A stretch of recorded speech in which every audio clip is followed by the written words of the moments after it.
बहुत समय पहले की बात है कि दो दोस्तें एक गांव में रहती थीं। दोनों में बहुत अच्छी दोस्ती थी और दोनों हमेशा अपने घर की बातें और बहुओं की बातें करती रहती थीं। रमला जो कि अपनी एक गरीब बहू लेकर आई थी, उससे बहुत तंग थी। विमला को बताती है कि विमला, मेरा बेटा बाहर से आया, उसके लिए कोई अच्छी सी लड़की तो तलाश करो। विमला कहती है कि हाँ हाँ, मैं बहुत अमीर बहू ब्याह कर लाई हूँ जो हर चीज अपने दहेज में लेकर आई है, फ्रिज, टीवी, एसी। ऐसी ही बहू अब मैं तुम्हें भी तलाश कर दूंगी।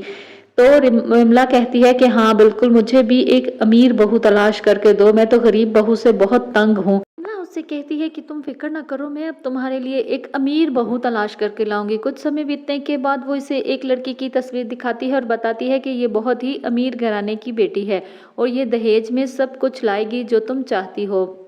विमला एक बहुत ही लालची औरत होती है और फौरन मान जाती है कि हाँ, तुम इनसे बात करो और हम शादी करने के लिए तैयार हैं। ऐसे ही कुछ के बाद वो अपने बेटे की शादी उस अमीर लड़की से करा देती है। वो लड़की बहुत ही अमीर होती है और दहेज में सब कुछ लेकर आती है, fridge, TV, AC, washing machine. ये सब कमला देखकर बहुत ही खुश होती है और बहू को जल्दी से उसके कमरे में छोड़ने जाती है। वो कहती है कि यहाँ तो बहुत गर्मी है माँ जी, एसी लगवा दे। तो कहती है कि वो एसी तो मैंने हॉल में लगवाने के लिए रखा है। बहू कहती है कि हॉल में क्यों, मैंने यहाँ कोई मदद करने के लिए नहीं एसी लेकर आई, मुझे एसी मेरे कमरे में चाहिए। आप मेरे कमरे में फ्रिज, टीवी और एसी रख दीजिए। जब कुछ टाइम गुजरने के बाद वो बहुत ही ठंडी ठंडी हवा एसी की ले रही होती है, जबकि उसकी जगह उसकी जेठानी जो बहुत ही गरीब घराने से ब्याह कर आई होती है, बहुत सारे काम कर रही होती है। दिन गुजरते जाते हैं और एक दिन उससे प्यास लगती है तो वो कहती है कि क्यों ना ठंडा पानी पिया जाए।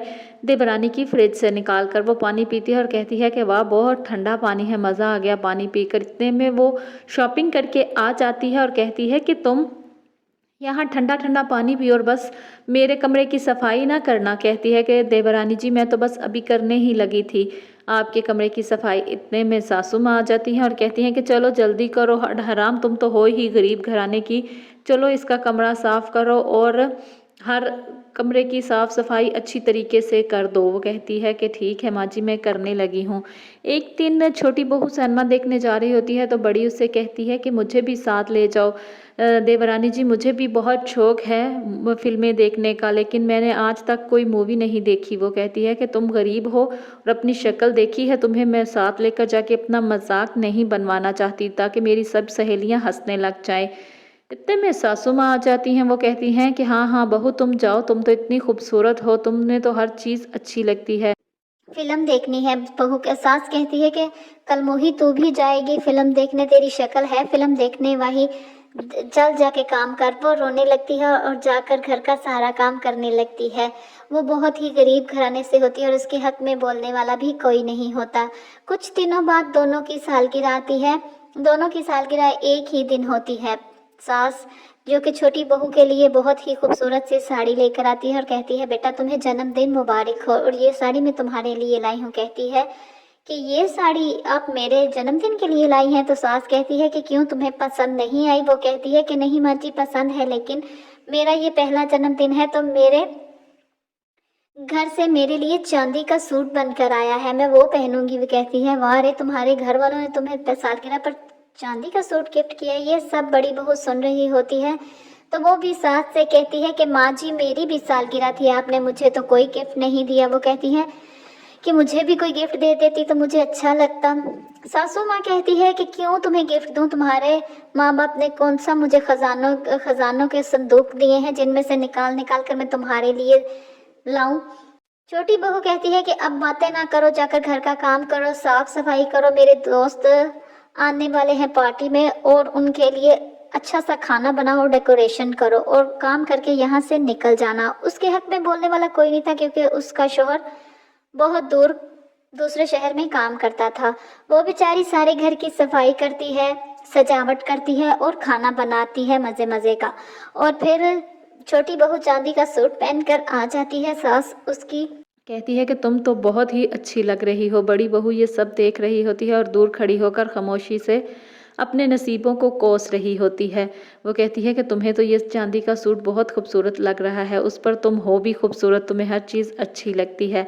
बड़ी बहू से वो कहती है कि अब तुमने सारे काम कर दिए हैं, अब तुम जाओ यहाँ से, क्योंकि इसके दोस्त आने वाले हैं और तुम्हें कल मुही को ना ही देखे तो अच्छा है।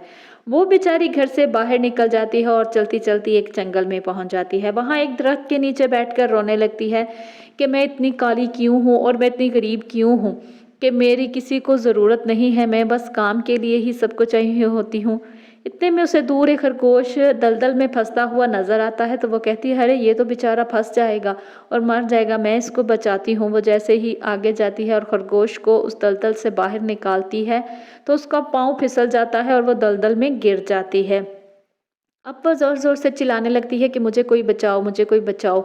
इतने में दरख्त से रोशनी निकलती है और एक सुनहरा सूट निकलता है, जिसे वो पकड़कर मजबूती से उस दलदल से बाहर निकल आ जाती है। वो सूट बोलने लगता है कि तुम बहुत ही नेक और अच्छी हो, मैं एक जादुई सूट हूँ और यहाँ पर कैद हो चुका था। वो कहती है कि अरे तुम तो बोलते भी हो। वो कहता है कि हाँ, मैं इस दरख्त में कैद हो चुका था, मैं तभी बाहर आ सकता था जब मुझे यहाँ कोई नेक दिल और अच्छा और हमदर्द इंसान मिलता। तुम बहुत ही अच्छी हो, अब ये सूट पहन लो। वो ये सूट पहनती है और बहुत ही खूबसूरत बन जाती है। वो उस पार्टी में वापस आती है सोने का सूट पहनकर, तो उसको सब देखते ही रह जाते हैं। देवरानी कहती है कि वाह, तुमने तो सोने का सूट पहना है, ये तुम्हें कहाँ से मिला। वो सारी कहानी सुनाती है उसे कि ये सूट मुझे कैसे मिला। ऐसे जब वो कहानी सुनाती है तो देवरानी बहुत ही जलती है और उसकी किस्मत पर रक्श करने लगती है। ऐसे वक्त गुजरता जाता है और वो उस सूट की मदद से अपने लिए बहुत अच्छा घर और दुनिया की हर आसाइश हासिल कर लेती है और अब अपने शोहर के साथ हंसी खुशी जिंदगी गुजारती है। उम्मीद है कि आपको ये कहानी पसंद आई होगी। प्लीज़ मेरी वीडियो को लाइक और मेरे चैनल को सब्सक्राइब कीजिए।